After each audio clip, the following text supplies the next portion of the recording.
everybody. So this is really exciting. We are here to have our very first episode of the Hallmarkies podcast. And we've already done our top 12 ranking of our Christmas movies that I'll put a link down in the description. You want to check that out. But we're going to be now on a fairly regular basis going to be covering the Hallmark movies. And so this will be fun. So Amber is here with me to talk. Hi, everybody who knows who I am. So, Mom, hi. Yeah, so this is exciting. This is they kind of group them in little batches, right? And so these are the 5 films of August. And they called them Summer Nights. So, yes. Yeah. And so which is cute to talk about. Yeah. So yeah. Yeah, they had the Christmas in July before that, and evidently we'll talk a little bit more about the Hallmark ratings after we finish talking about these. But evidently they had one of the best Julys in Hallmark history this year. So I don't know how August did. But yeah, so they're riding really, really strong into this set of movies, and there were 5 of them. We are going to kind of try to go in order of their airing date, and so the first one we're going to talk about aired on the 3rd of August. This was called Love at the Shore, and this it stars Amanda Rigetti and Peter Porte are the actor and actress involved here. And it was basically about a single mom who's a writer who decides to go to the shore to write her book. And she ends up renting a house from a surfer dude that she doesn't get along with at first. And of course, they get to know each other. And he also has a cute little dog. That of course her kids grow to really love, and yeah, so it's your sort of standard romantic comedy kind of setup. And what were your thoughts about Love at the Shore? I know you're a little bit higher on Love at the Shore than I was. First of all, I was already primed to take issue with it because they were introducing Happy the dog, and I already have a Happy the dog in my life, aka Happy from Seventh Heaven. Oh, right. And so every time they keep doing things with like Happy the dog, I'm like, that is a fraudulent Happy the dog. Get me Happy the dog from Seventh Heaven. So just a little bit of inside baseball into my brain. I was mad about it. I was like, name the dog something different if you're going to be in television, dog. Like, we're not going to have 2 Cary Grants. Anyway, so then I plot, etc. I'm primed to love this. Mm-hmm. He's so handsome. I love him from Baby Daddy. That's a show. Oh, was he on that show? And I was like, oh, and she is so beautiful. I'm so excited about this. And then I think my big problem was I felt like she didn't really like the kids in the show. So it made the whole thing hard for me. I'm going to be honest. Like, whenever she was like, oh, and you don't like kids, I kept in my head just adding, but that's fine because I don't like them either, so we'll just send them to boarding school. Like, it was not my fave for that reason mainly. And I don't understand that because those kids did such a great job. That little girl was so good. Yeah. So we might have some spoilers. I guess we give a spoiler warning to this podcast. So yeah, I guess I didn't think this was spoiler alert. They all end up together. Like, on every one of the movies. But yeah, you can't really have a spoiler alert for a Hallmark movie. But I guess what I liked about this is I did think that there were a few little things that I thought it was a classic standard romantic comedy setup, obviously, but I kind of liked the fact that he really wasn't the surfer dude. He really wasn't the kind of guy that she didn't have to like reform him, which I kind of liked. And if anything, I felt like she ended up doing more of the changing than he did, which was, I don't know, I feel like that's not always the case with these kinds of stories. And I liked the fact that so it comes up to this climactic moment. Is he going to make the swim meet or not? Like, he promises the boy he's going to make the swim meet. And I've seen so many romantic movies where the person's giving the big speech and, they stop and they're like, I have to go. And then they like leave and then to make the swim meet on time or whatever. And I kind of like the fact that he actually didn't, and he had to like apologize and the kid had to forgive him, and I thought that was kind of cool. And so for those reasons, I mean, we talked about this. And I feel like that's just par for the course. We're about halfway through the show. The big meets then. He's not showing up because he has to learn how to like not disappoint children. And like, if this was, the last 10 minutes of the show, absolutely he's making that meet. But halfway through, he's not going. Halfway through? I was thinking it was a little further. But no. That was another thing for this movie. I was like, oh, we're almost done, right? Halfway through the movie. It just kept going for me. Yeah. Yeah, it's not, I would give it like, I don't know, I'd give it like a 3 out of 5 crowns. It's not. I'm going to be real harsh, and I'm going to give it like 2.5 crowns. 2.5. Okay. Well, it's only and half like, a crown at left. least one of those crowns is just because he's so handsome. He's very handsome, and like you said, the kids and the dog were real cute. So, what are you going to do? So yeah, I thought that one. I guess that maybe shows what I thought of the other ones. If this was number 2 on my ranking of these 5. Yeah. Okay, so then we had the next one was Summer at the Vineyard. And this was a sequel to Autumn in the Vineyard. And I learned something from watching this movie and watching like a couple other, just randomly that same day. They had like it wasn't the wedding singer, but it was some kind of wedding. Anyway, it was a sequel to about, and and it had Jack Wagner in it anyway. And I realized, I'm like, I don't like Hallmark sequels because the problem is that they're already together. So like the whole like point of the story is over. Like, I like Autumn in the Vineyard much better than Summer in the Vineyard. And did you see? I agree with you on the Autumn in the Vineyard was much better than Summer in the Vineyard. Yes. But inherently the sequelness of it is not what made me dislike it. Because I love, like, there's nothing I love more in the world than an epilogue. And a sequel's like a huge epilogue. So I'm on board with sequels. But the problem with this one is, their relationship's the bread and butter of it. And their relationship didn't progress at all in the movie, in the show. So, like, if the show had ended with them getting engaged, then we would have been like, yes, now they're engaged. But, like, they just stayed in the exact same spot where they were the whole time. So their relationship was static. Mm-hmm. They already learned in the last one how to work together. So them learning how to work together again doesn't make sense. I guess so all of if it's like now they're getting married or now they're having a baby. The first one I like The Good Witches, those movies, because each time there's actually something happening. Yeah. And I just felt like there wasn't a lot of progression in this movie. And even the storyline with like the cousin and the brother, nothing happened. I mean, they didn't even actually go on a date. They're like, maybe we'll go on a date. Yeah.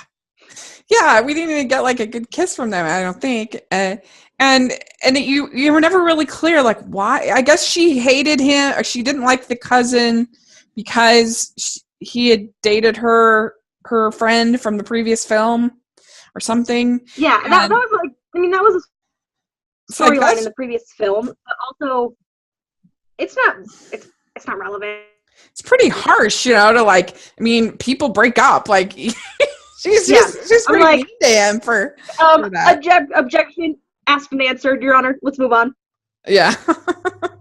um yeah, I just thought, I guess I have absolutely no interest in wine or winemaking or and all of the time that we're spent on crafting the perfect vintage, and she's lying to him about the wine is ready but it's not ready. Oh, but it's actually really is ready. Like, all of that was very boring.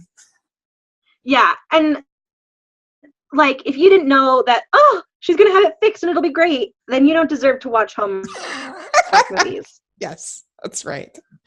Yeah, and I actually think they have pretty good chemistry. Like, it just was boring. It didn't. They couldn't save it. They do. The reason why is because it didn't feel true to where they just didn't grow at all. Yeah. I mean, they said that they grew, but they growed. Yeah. But they were just in the same place where they were at the end of the last one.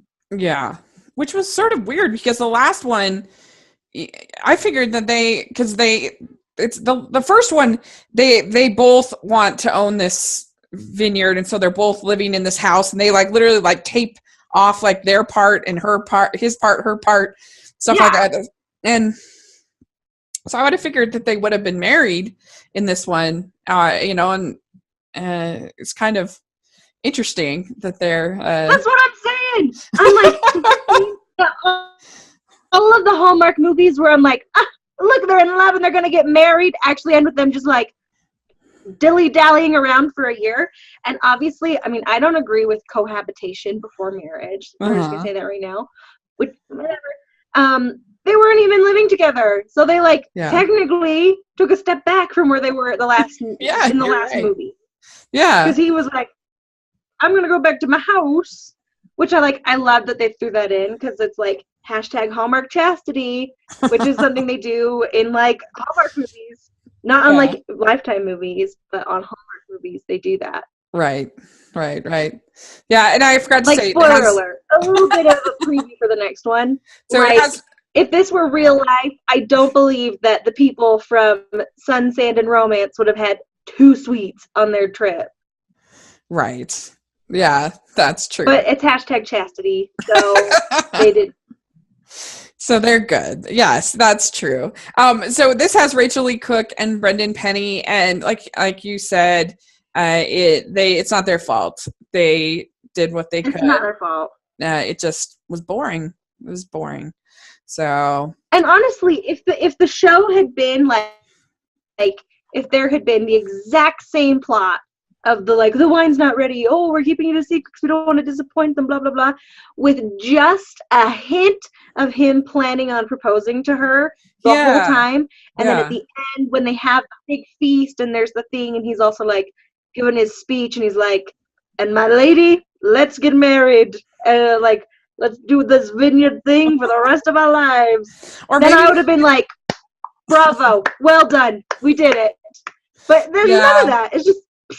Or maybe she starts to get jealous. Maybe there's some other pretty girl that's starting to that she thinks he's getting interested in, and then I don't even he's actually planning the wedding or planning the engagement or something like that, and so she gets the wrong impression or something like that. They could have done that. Some conflict. I don't need to throw in her being jealous and not believing him, whatever. I mean, I would accept it. It would be interesting. Yeah. But, it'd be better than wine. Okay.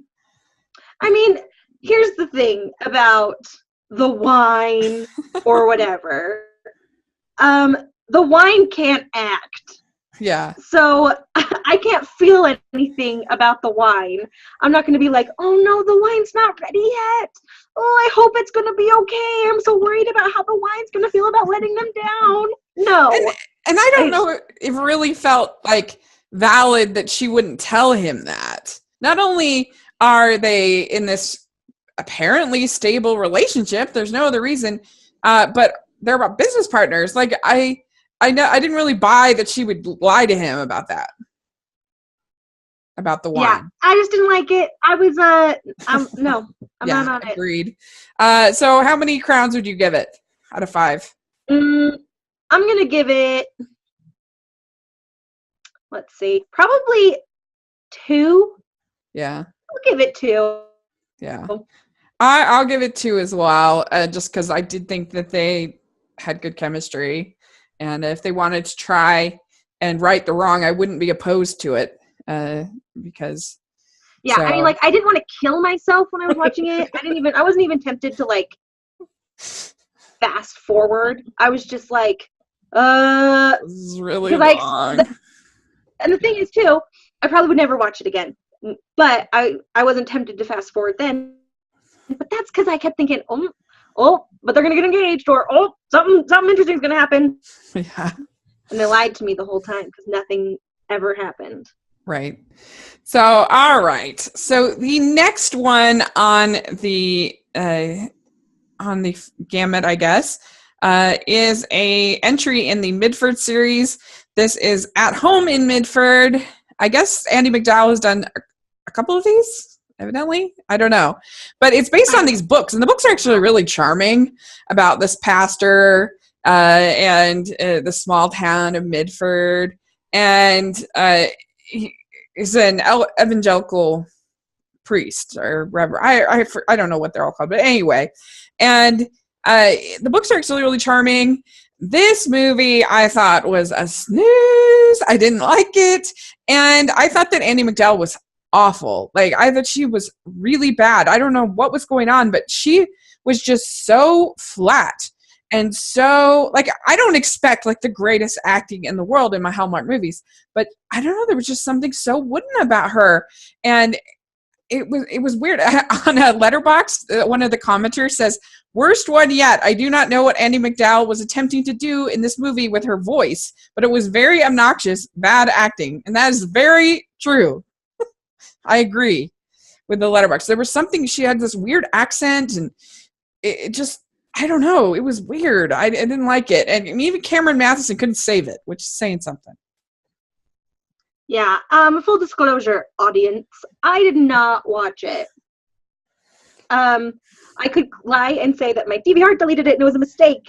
But, like, I was watching these movies and I just kept putting this off because I was like, I'm not going to like it. I already know. Because, like, 90% of the movies that are on the Hallmark channel, not the Hallmark movie channel, which is the bomb, but just like Hallmark Movies and Mysteries or whatever. Was this not Hallmark Movies and Mysteries? Yeah, see, it belongs on that channel. The channel where they have the dumb movies. Because that's what this looks like. And I was going to watch it, but I didn't. And I'm not even sorry about it. Yeah, we'll give you a pass on this one. I'll take the bullet on this one. Yeah, I mean, Cameron Matheson, he tried, but they had no chemistry, and she was just, I don't know what she was doing. She seriously did have a weird voice, a weird accent, and was just flat, very flat. She's never been like the greatest actress. I tell you that my mom hates Andie MacDowell because she thinks she can't act, but that would be rude, so I'm not going to say that. I'm just going to think it, and you guys will learn. Just psychically, right? Because I didn't say it. I mean, she's never been that great of an actress. She's always been sort of lifted by the scripts and the material, like in movies like Groundhog Day and things like that. But I don't know. I just thought she was particularly bad in this. So so I can't. I'm going to give it -5 stars. I can't. I'm not allowed to star it. Yeah. So I'll give it 1 crown out of 5 for Cameron. Oh, yeah, crowns. Because he tried. Then we got the love of my life. This movie was so cute, I thought, was Eat, Play, Love. This starred Jason Kermack and Jen Lilly. And I thought this was super cute about this veterinarian that loves dogs, and she returns back after being away, and her old love also, of course, loves dogs, runs this shelter, but he's engaged to this TV reporter, and who's, of course, the classic Hallmark jerk fiance. And and there's a couple things I loved about this. First of all, it has Lindsay Wagner and Lee Majors in this, and that was so fun. You got the Bionic Woman and the $6 Million Man together in a movie, and they were so charming and fun, and I loved that. That was just great. I wish they could be in more of these. And I thought that Jen Lilly was great. I really enjoyed her. I thought that they two had chemistry. I thought that it was just really sweet, and I enjoyed it. They have sort of a makeover sequence, which was funny, I thought, and where it kind of all goes wrong. Like it's unlike the typical makeover scene where I felt like they, it was just so obvious this actually wasn't her. It didn't like improve her really. And so I don't know. I thought it was a lot of fun. This was definitely my favorite of these 5 for sure. Yeah, I loved this one. And that's saying a lot because I don't really I'm afraid of dogs. Okay. Come at me, internet. It's not my fault. I'm afraid of dogs. I like dogs well enough, but I'm like afraid of dogs. So despite the fact that this movie was like dog intensive, I still loved it, which means they were like 7 flames of attractive, hot, steamy, like love eyes. Like they weren't like trying to they were trying to get married with those eyes. They weren't trying to just really have a relationship. They were like, with their eyes, they were like, oh, we're going to get married and have 7 kids. Like, that's the kind of eyes they were having for each other. Right. And they're like, 7 kids and 12 dogs. And I really liked it. It was so cute. I'm not wearing glasses today in honor of this movie because, as you know, you can't get a husband without glasses. So, no glasses today. And it was so cute. And I loved the fact that, like, they do the whole makeover thing, and he's not like, dang, Gina, she looks, wow, this changes everything. He was just sort of like, that's not her. And he was like, but it's funny, what a goof. Yeah, I did too. Like, he actually, he seemed like equally attracted to her in the, like, dopey, weird glasses, thing. And I mean, I feel like he even liked her better with her dopey glasses. Yeah, I think so too, which I really liked. And I mean, if I was going to just, my only nitpick is I did think that the styling of they had her hair, I thought was a very weird color. And I think that it was like this weird kind of moppy blonde. But that would be my only, like, her hair was super weird in it. And I don't know if it was like, was it a wig? Like, I don't know what was going on with it because it was also like boofing all weird when they tried to like put it in ponytails or like put it down all curl. I just was like, what's happening? And it just had this sort of straw hay like color to it. And I mean, she's a beautiful person and beautiful woman, but I don't know, just something about the hair color wasn't my favorite. And I've seen her in other Hallmark movies where I like her hair color just fine. So I don't know, just something about styling I didn't love in that, but that's extreme nitpick. But that's just like doesn't even count. But how fun to have as the B relationship to have Lindsay Wagner and Lee Majors. I thought that was just a delight. I really enjoyed it. Yeah, it was fun, and I thought the whole thing was cute. Everything about it was like it was checking all the boxes for me.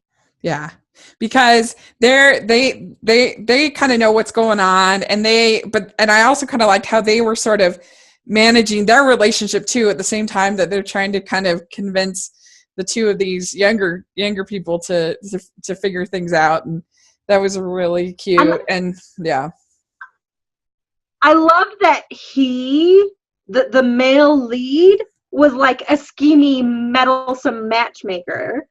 You hardly ever see that. It's amazing. Yeah, that's true. Yeah, he was the one who kind of set up Lee Majors and Lindsay Wagner together. And so, yeah, this one I just thought had a nice heart to it. And, they have the jerk fiance, but she wasn't too bad.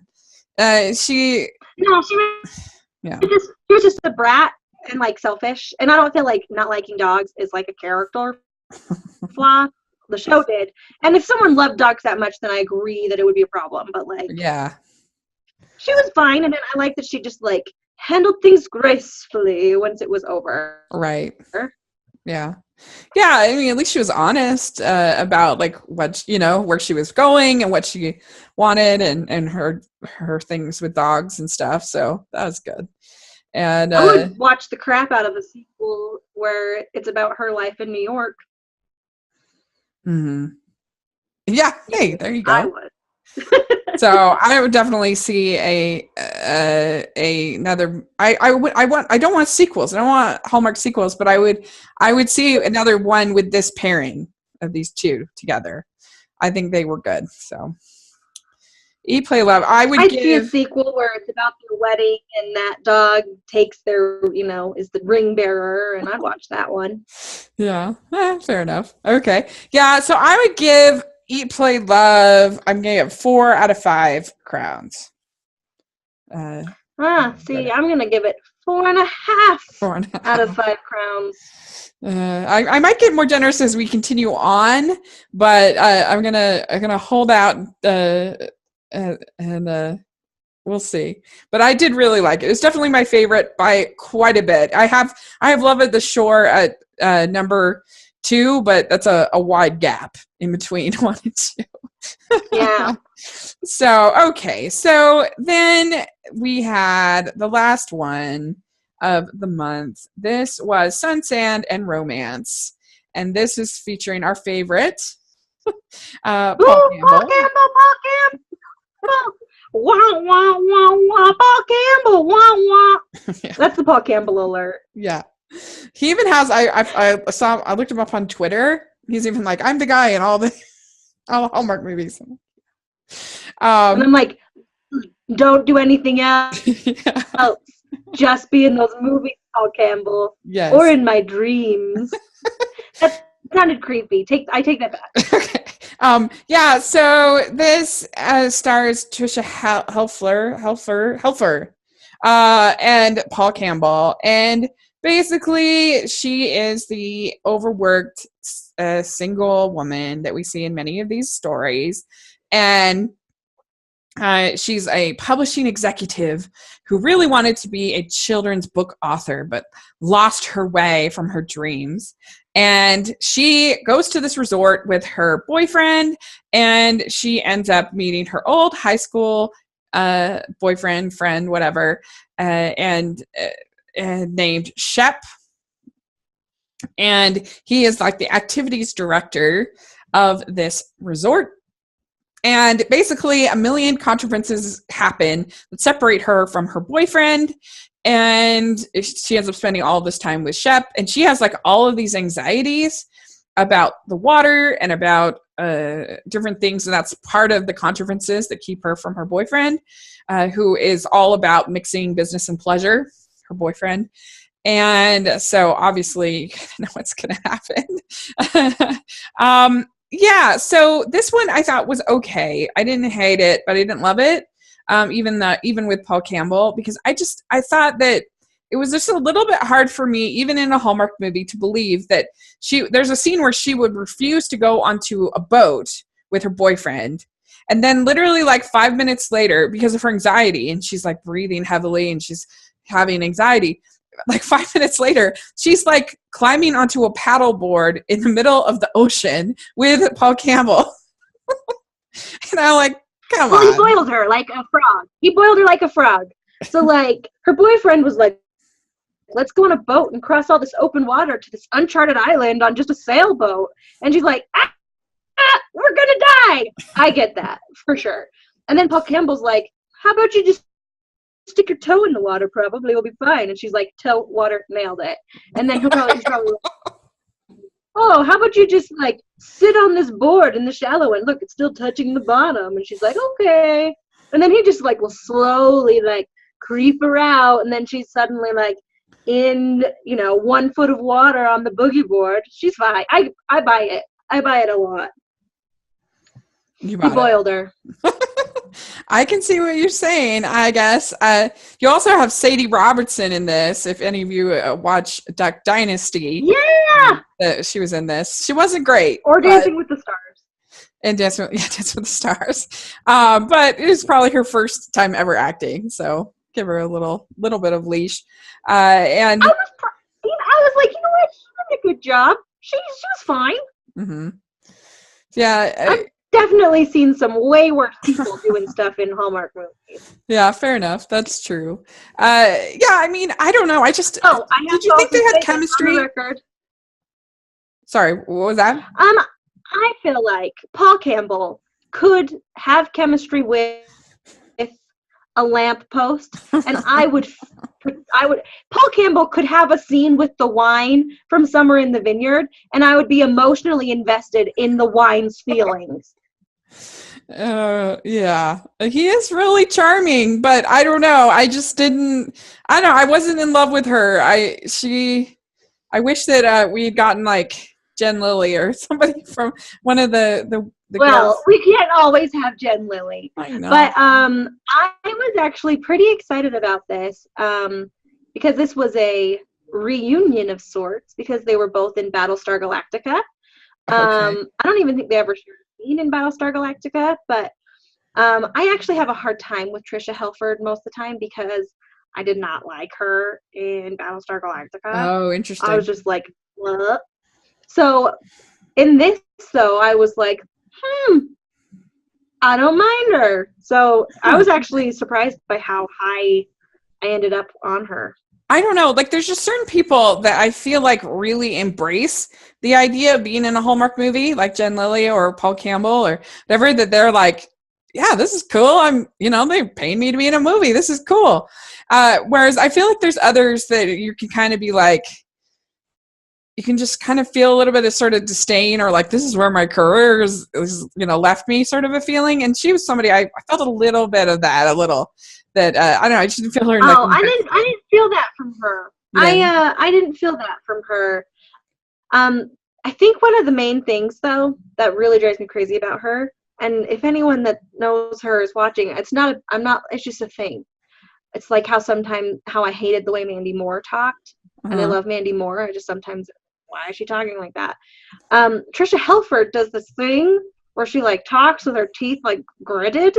Yeah. And it drives me bonkers. I'm sure she knows she does it and she's like, I can't help it and it's fine and I'll move past it.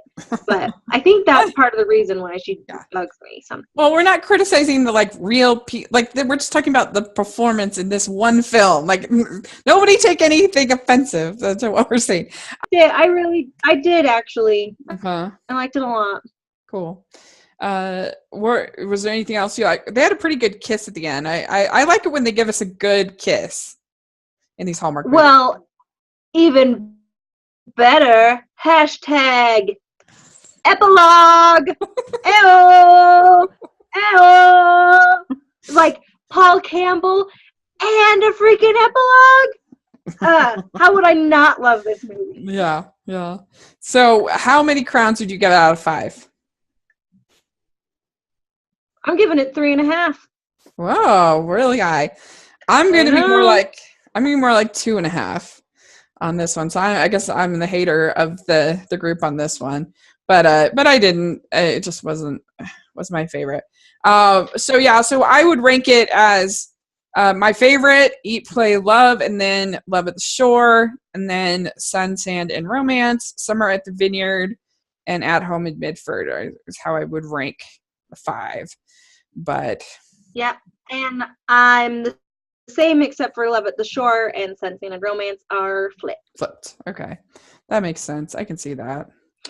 So okay, well, so we covered all 5. Well, real quick, I just wanted to talk about this article that I found on this week on the Washington Post that was pretty interesting about Hallmark Channel. And they're saying that the title, we're not going to get into politics here, but this is the title of the article, is "The Feel-Good Hallmark Channel is Booming in the Age of Trump." And they said ratings are booming. Hallmark was the only non-news channel in the top 15 to see substantial viewership growth last year. And they talk about November, December, the Christmas movies did really well last year, even though you said that you felt like they weren't their best, but ratings are up another 9% so far this year, for Nielsen says, and they haven't even started the Christmas season. And there are a lot of interesting things here that they said that even they're finding that men are tuning in as well as women. So we'd like to welcome any male listeners to our podcast, but that men account for the jump. Yeah. So what do you think about that? I'm honestly not surprised, because I feel like as TV's getting more and more diluted by there just being so many options, there's really not another place where you can get, you know, the stuff that you get from Hallmark movies, because, you know, the cable networks or even, you know, broadcast television is more and more trying to get like the edgy vibe and to try to get stuff, and there's starting to be a lot less family friendly programming, which I don't know if that's what they're going for, like the article people, but I feel like it's a place where people can go and like watch something family friendly. You don't have to worry about like, oh no, my daughter's gonna walk in and see the show and she's gonna be scarred for life. So I think that's a big aspect of it. And then like the article says, like the world's kind of garbage sometimes, and watching these movies you're like, there's no such thing as garbage, it's only romance and happy endings. Yeah, they say turn on the news and you see people who can't get along even in the same party. Turn on Hallmark and everyone ends the show smiling. You get reruns of Golden Girls and lots of romantic films. The characters work together to save their town or store or farm. And he says the environment is undeniably contentious. We are a place you can go and feel good. Says that's Bill Abbott, Chief Creative Officer of Crown Media. And it's just interesting. Yeah. And when I watch stuff, I watch for the escapism of it. Me too. I mean, I know you're very fancy and you want to feel things, and I watch things and I want to be like, I want to feel love and happy. The end. Like, I'm like, I'm fine if I'm a little bit grouchy in the middle, but by the end, if I don't feel love and happy, I'm not watching this again. Yeah. I mean, I like both. I mean, I like, I love a good, you know, sort of feel good romantic comedy or a romantic movie where everybody feels good and ends happy and the world is a good place, because I genuinely think that's the world that's closer, I think, actually to the experience of most people. You know, like if you talk to most people, their lives are, you know, they have love and they have relationships and they have families and they have pleasant times together. I mean, most people aren't living some like horrible existence, and you watch the news or you watch a lot of programming. Everything's cynical and everything's very like, because again, trying to be edgy. And so I think you actually can relate more to the cheesiness of a Hallmark movie in a way than you can to all of this other stuff. Yeah, and another thing, Hollywood, the actual like, you know, blockbuster movies, they're not really producing romantic comedies like at all anymore.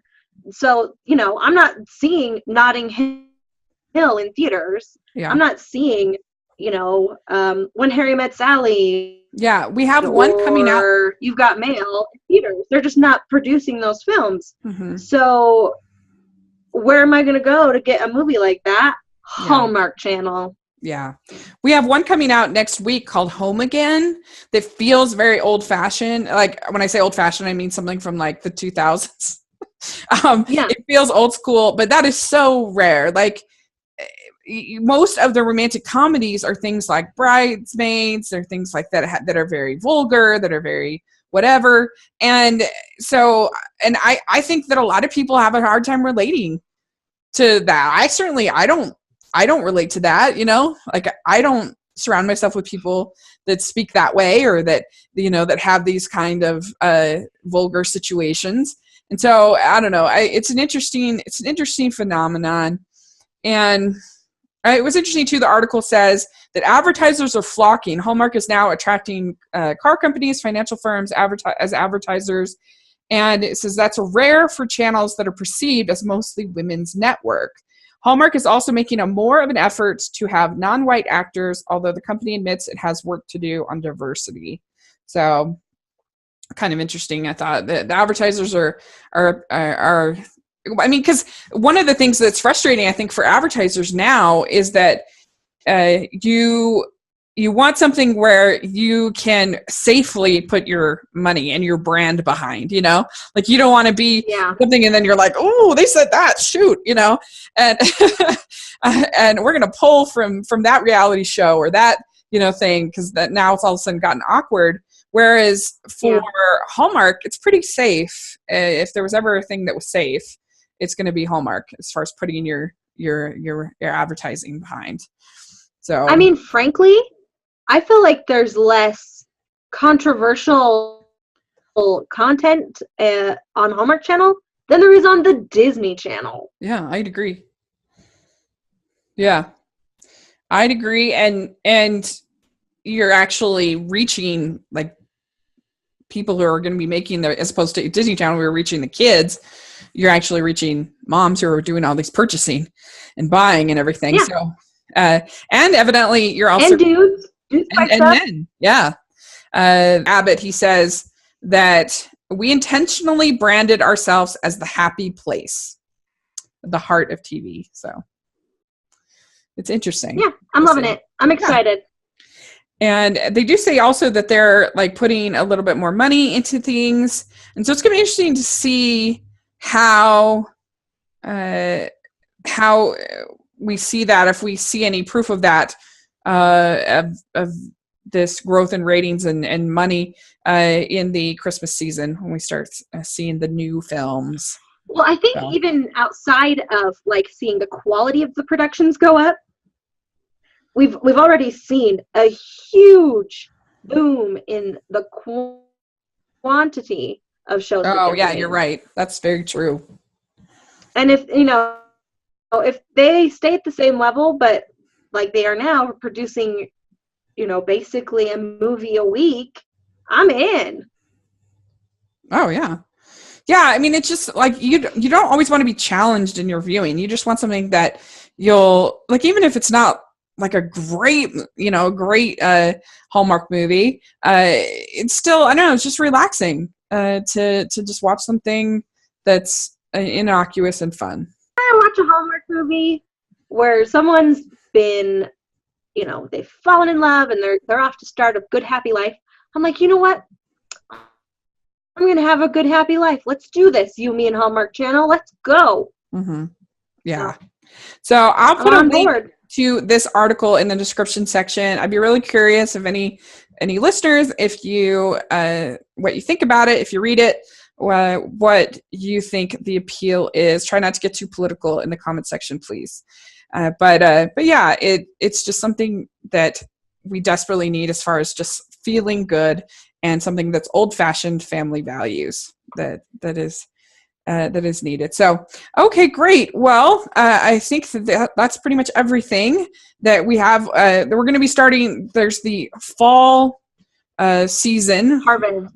The fall harvest, is that what they call it? Yep. So that will be fun. We will report on those because there's just so many. We've got another sequel. Oh, my heart too. Yeah, with Lacey Chabert. So that looks fun. The Pumpkin Pie Wars. So anyway. Do you remember All of My Heart? Do you remember that one? Yes. Yeah. I actually own that one on a DVD. It's so good. It's really good. The part with the spooky drains is hilarious. Yeah. I can't wait to see if the spooky drains are still there. Oh, yeah. Harvest Love. She looks so pretty. And then we have Falling for Vermont. That's on the 23rd. Yeah. No. Fall's looking pretty good right now. Yeah, we're gonna have... When's the first one air? It's not this week, right? Let's see. All new original movie premieres every Saturday. Starts September 23rd. So we got a couple weeks. Okay. Couple weeks. You guys, when that's done. And I will definitely be posting my review. I'll film a review of Home Again because have you seen a trailer for this at all? Home Again with That's the Reese Reese Witherspoon Witherspoon? movie? Yeah. I think it looks really cute. It looks like something she would have done like when she did Sweet Home Alabama and Just Like Heaven and movies like that I love.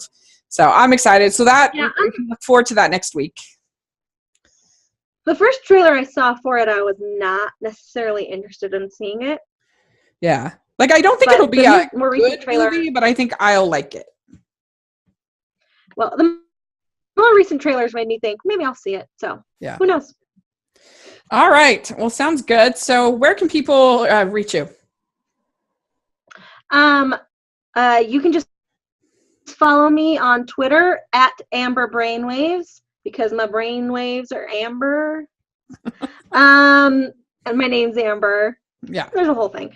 Anyway, so just follow me there. I'm trying to be more active on there, but I don't really have that much interesting going on in my life, so I don't know what I would tweet about. I guess Hallmark movies. Yeah, there you go. Check out my Hallmark movie thoughts. Yeah, I did don't know. get to live tweet this last time for Eat, Play, Love, and it was pretty fun because Lindsay Wagner and Jen Lilly were both live tweeting at the same time, which was kind of fun. So anyway. Yeah, that's a great plan. Mm-hmm. So, all right. Yeah, you can find me at Smiling LDS Girl on social media and everything. And tomorrow, we're finally having our next episode of Chicks on Flicks with my friend Christine.